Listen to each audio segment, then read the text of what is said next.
So eto na nga po mga idol, Alyssa Valdez pinakalmang star player ng Signal matapos na naging laban sa Game 2 ng CCS at ng Signal Super Spikers.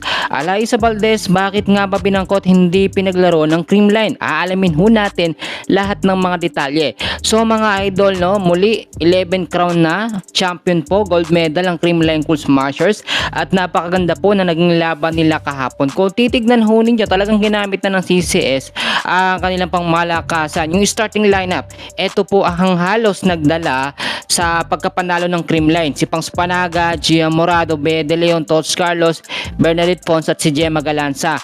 Marami ho nagtatanong kung bakit po wala sa lineup o hindi ginamit ito nga pong si Alyssa Valdez at ibinakungko lamang.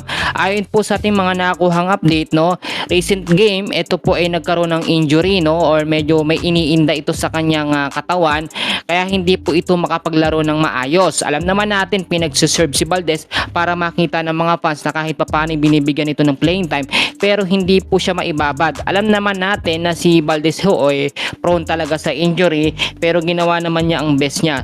Sa pagkakataong yon, kahit wala po si Alyssa Valdez, tinalo po ng Creamline ang Signal sa loob lamang po ng 4 na set. Nung set 1, 25-23, set 2, nakabawi ang Signal 22-25, panalo naman ang CCS sa set 3 and sa set 4. Ang alang nga ho natin ay aabot pa sa set 5 yung mga fans po ng Signal at ng Creamline. Nagtataka, baka sabihin ibenta yung laban at paabutin pa sa game 3 para nga po daw sa viewers at kumita po yung venue. Pero hindi po yung ginawa ng Creamline mga kaibigan. Pinapatunayan lamang nila na totoo yung laban at hindi po scripted po mga idol. Sa kabilang pagkakataon naman, sobrang malungkot po ang Signal Super Spikers.